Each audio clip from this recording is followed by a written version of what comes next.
आज के video lecture में मैं नीतू दास आप सभी का स्वागत करती हूँ। आज का टॉपिक है जनरल कैरेक्टरिस्टिक्स ऑफ फंजाई, जिस पर निम्न बिंदुओं पर हम चर्चा करेंगे।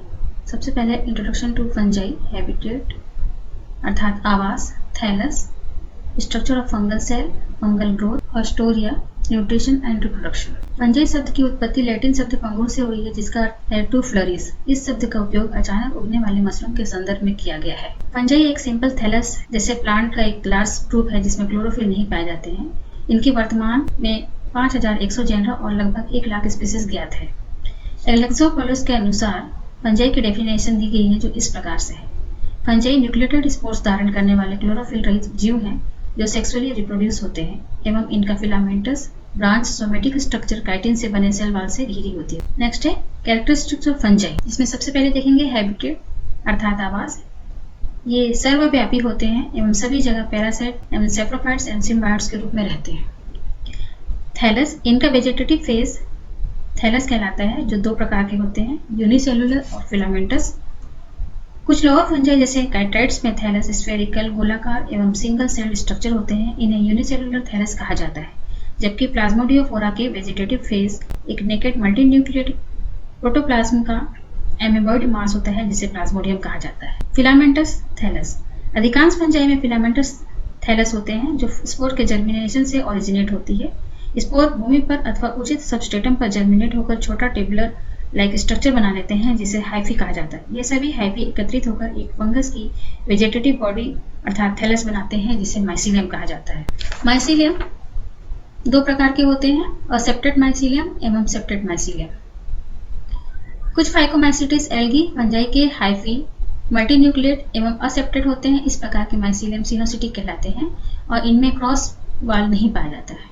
कुछ एस्कोमाइसीटिस एवं बेसिडियोमाइसीटिस फंगल हाइफी सेप्टेड होते हैं। इस सेप्टेड माइसीलियम में ट्रांसवर्स सेप्टा सेल के बीच में पाए जाते हैं। इस स्लाइड में दिखाया जा रहा है यूनिसेलुलर थैलस और असेप्टेड मल्टीन्यूक्लिएटेड अर्थात coenocytic mycelium and septate mycelium. Next है फंगल ग्रोथ। अधिकांश फंजाई के वेजिटेटिव ग्रोथ के लिए लाइट आवश्यक नहीं होता।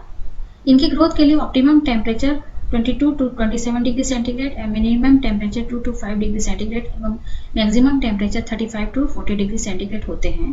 कुछ थर्मोफिलिक फंजाई 60 डिग्री सेंटीग्रेड पर भी ग्रोथ कर सकते हैं। फंगल ग्रोथ के लिए एसिडिक मीडिया आवश्यक होता है, जिसका पीएच लगभग 5 से 6.5 होता है और ऑक्सीजन सप्लाई भी अति आवश्यक होती है। कुछ पैरासिटिक फंजाई में हाइफी के लेटर ब्रांचेस होस्ट सेल के अंदर प्रवेश करके नॉब के समान इलोंगेटेड ब्रांच एब्जॉर्प्टिव ऑर्गन बनाते हैं, जिन्हें ऑस्टोरिया कहा जाता है। ये कुछ एंजाइम स्रावित कर प्रोटीन एवं कार्बोहाइड्रेट को हाइड्रोलाइज करते हैं एवं होस्ट सेल के प्रोटोप्लास्ट से पोषण प्राप्त करते हैं। न्यूट्रिशन, सभी लिविंग ऑर्गेनिजम्स की ग्रोथ एवं डेवलपमेंट के लिए न्यूट्रिशन अति आवश्यक है एवं यह जीवन का आधार है। फंजाई न्यूट्रिशन के रूप में ऑर्गेनिक कंपाउंड्स एवं इनऑर्गेनिक कंपाउंड्स को यूटिलाइज करते हैं। सभी फंजाई को एसेंशियल न्यूट्रिएंट्स रिक्वायरमेंट के रूप में carbon, hydrogen, nitrogen, oxygen, phosphorus, potassium, magnesium, sulphur, manganese, copper, molybdate, iron और जिंक की आवश्यकता होती है। फंजाई को ग्रोथ के लिए विटामिन एवं ग्रोथ फैक्टर्स भी आवश्यक होते हैं। न्यूट्रिशन प्राप्त करने के तरीकों के आधार पर इन्हें 2 भागों में बांटा गया है, सेप्रोफाइट्स एंड पैरासाइट्स, और इनमें सिम्बायोटिक एसोसिएशन भी देखा जाता है।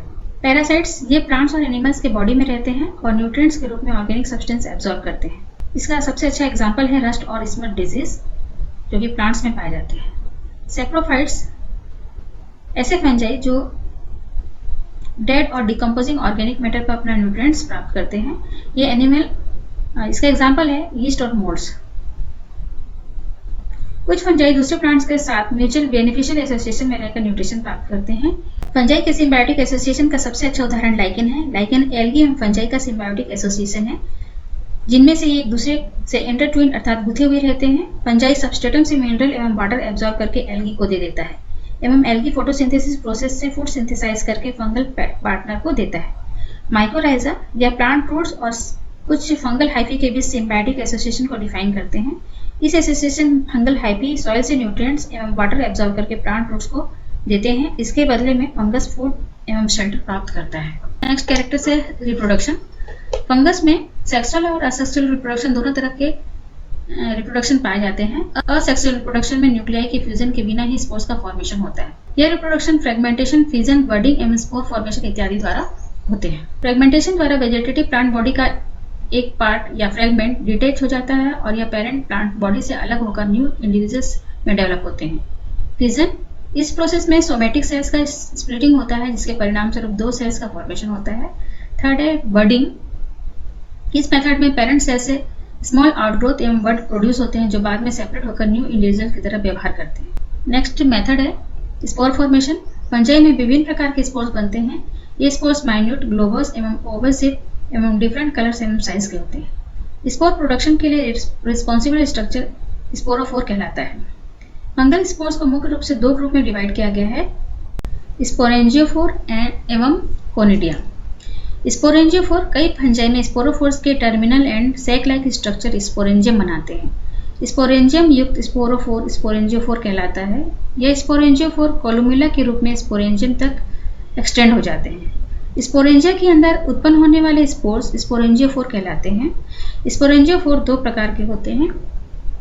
पहला है एप्लेनोस्पोर्स और दूसरा है जूस्पोर्स। एप्लेनोस्पोर्स, जब स्पोरेंजियम में उत्पन्न स्पोर्स नॉन मोटाइल एफ्लैजिलेटेड होते हैं तब इन्हें एप्लेनोस्पोर्स कहा जाता है। एग्जाम्पल है राइजोपस और म्यूकर। सेकंड है जूस्पोर्स। स्पोरेंजियम के अंदर उत्पन्न फ्लैजिलेटेड एवं मोटाइल स्पोर्स जूस्पोर्स कहलाते हैं। ये यूनिफ्लैजिलेटेड एवं बाइफ्लैजिलेटेड हो सकते हैं। यूनिफ्लैजिलेटेड और बाइफ्लैजिलेटेड जूस्पोर्स में फ्लैजिला, टिंसेल और विप्लेस लाइफ। नेक्स्ट कैरेक्टर्स है सेक्सुअल रिप्रोडक्शन। इस सेक्सुअल रिप्रोडक्शन में 2 compatible nuclei fusing cells gametes कहलाते हैं। इनमें क्रोमोसोम्स पाए जाते हैं। 2 डिफरेंट कंपैटिबल न्यूक्लियाई प्लाज्मोगेमी की प्रोसेस में पास आते हैं एवं उनके प्रोटोप्लास्ट का फ्यूजन होता है जिससे एक डिप्लॉयड जाइगोटिक न्यूक्लियाई बनती है। यह प्रोसेस कैरियोगेमी कहलाती है। जाइगोटिक न्यूक्लियाई के मियोसिस डिवीजन से 4 हैप्लॉइड स्पोर्स का फॉर्मेशन होता है। फंगल सेक्स ऑर्गन गैमेटेंजिया कहलाते हैं। ये 2 प्रकार के होते हैं, आइसोगैमेटेंजिया। आइसोगैमेटेंजिया ये आकार में एक जैसे होते हैं एवं हेट्रोगैमेटेंजिया ये आकार में डिफरेंट होते हैं। मेल गैमेटेंजिया एंथ्रेडियम कहलाता है जिनमें एंथ्रेजॉइड्स बनते हैं एवं फीमेल गैमेटेंजिया ऊगोनियम कहलाती है जिसमें फीमेल गैमेट्स ऊस्पोर्स बनते हैं। स्टेप्स इन सेक्सुअल रिप्रोडक्शन, इनमें प्लाज्मोगेमी, कैरियोगेमी और मियोसिस डिवीजन, इन प्रोसेस के द्वारा सेक्सुअल रिप्रोडक्शन होता है। चित्र में आप देख सकते हैं आइसोगेमी जिसमें कि एक ही आकार के 2 गैमेट्स हैं जो आपस में फ्यूज कर रहे हैं, और एनआइसोगेमी में इनके आकृति में अंतर दिखा गया है। सेक्सुअल रिप्रोडक्शन में गैमेटेंजियल कांटेक्ट के द्वारा प्रोटोप्लास्ट आपस में फ्यूज हो रहे हैं और प्रोटोप्लाज्म के फ्यूजन के पश्चात न्यूक्लियस आपस में फ्यूज होकर डिप्लॉयड स्ट्रक्चर बनाते हैं। ये डिप्लॉयड स्ट्रक्चर में पुनः मियोसिस डिवीजन होता है जिससे कि 4 सेल्स का प्रोडक्शन होता है। Ascospore form within a sac in sexual reproduction and basidiospores develop from the basidium. कुछ फंजाई जैसे एस्कोमैसिटिस में एस्कस नामक सैक के अंदर मियोसिस डिवीजन के फलस्वरूप 4 एस्कोस्पोर्स का निर्माण होता है और ये पुनः माइटोटिक डिवीजन के बाद 8 एस्कोस्पोर्स का निर्माण कर लेते हैं। बेसिडियोमैसिटिस स्पीसीज में प्लाज्मोगेमी, कैरियोगेमी और मियोसिस डिवीजन के बाद 4 स्पोर्स बनते हैं और ये स्पोर्स तुरंत बेसिडियम के स्टेरिगमेटा पर अटैच हो जाते हैं। इन्हें बेसिडियोस्पोर्स कहा जाता है। फंजाई में life cycle, haploid life cycle, haploid dikaryotic life cycle, haploid diploid life cycle और डिप्लॉइड लाइफ साइकिल पाया जाता है। असेक्सुअल लाइफ साइकिल, जिसमें फंजाई की पूरी लाइफ साइकिल में सेक्सुअल रिप्रोडक्शन नहीं पाए जाते हैं। उदाहरण के तौर पर ल्यूटेरोमैसिटिस फैमिली के फंजाई में असेक्सुअल रिप्रोडक्शन केवल असेक्सुअल लाइफ साइकिल पाई जाती है। सेकंड, हैप्लॉइड लाइफ साइकिल, इस प्रकार के फंगल लाइफ साइकिल में कम समय के लिए डिप्लॉइड फेज होता है। न्यूक्लियर फ्यूजन के बाद मियोसिस डिवीजन से बने 4 हैप्लॉइड सेल्स के बनने के बाद उनमें तुरंत माइटोटिक डिवीजन से 8 स्पोर्स बनते हैं एवं जल्द ही ये डिस्पर्स हो जाते हैं। Next, haploid dikaryotic life cycle. कुछ एस्कोमैसिटिस एवं बेसिडियोमैसिटिस में इस प्रकार का लाइफ साइकिल कॉमन होता है। एस्कस डेवलप के जस्ट पहले बाइन्यूक्लिएट एस्कोजीनस हाइफी डेवलप होते हैं, किंतु ऐसे डाइकैरियन स्पष्ट एवं स्वतंत्र रूप से नहीं रह सकते। एक्सट्रीम कंडीशन में जब नियोस्पोर्स फ्यूज होकर डाइकैरियन बनाते हैं तो यह फंगस के पूरे लाइफ साइकिल में होती है। कई बेसिडियोमैसिटिस में मियोस्पोर्स के जर्मिनेशन से माइसीलियम उत्पन्न होते हैं। उनमें हैप्लॉइड कंडीशन रहता है, किंतु एक बार हाइपर फ्यूजन होने के पश्चात डाइकैरियन बन जाने से पूरे लाइफ डाइकैरियोटिक फेज बनी रहती है। इस प्रकार के लाइफ साइकिल में हैप्लॉइड एवं डिप्लॉइड फेज रेगुलर रूप से आते रहते हैं। एवं अंतिम डिप्लॉइड लाइफ साइकिल में हैप्लॉइड फेज बहुत कम समय के लिए होता है, केवल गैमेट्स या गैमेटेंजियल कॉन्टैक्ट के लिए रहते हैं। लाइफ साइकिल का अधिकांश भाग डिप्लॉइड होता है।